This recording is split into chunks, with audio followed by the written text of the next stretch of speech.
Hello everyone, welcome to Web Solution. In today's video, I'm going to show you how to add another account on Twitter.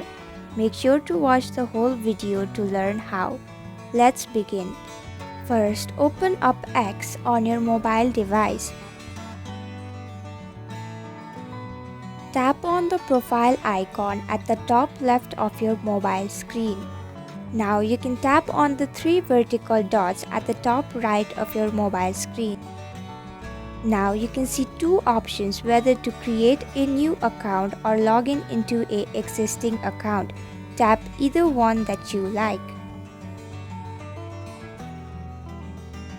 Now you can go ahead and type in your email or username. Tap on Next. Type in your password.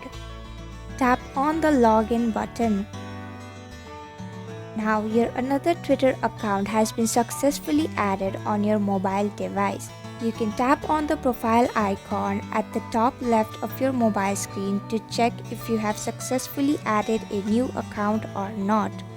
And that's it. This is how you add another account on Twitter. I hope you found this video helpful. If you did, please click the thumbs up button. If you have any questions or thoughts, type them in the comments below. And don't forget to subscribe to our channel for more updates. Click the bell icon too so you'll know when we upload a new video. We'll be back with another video soon. Thanks for watching.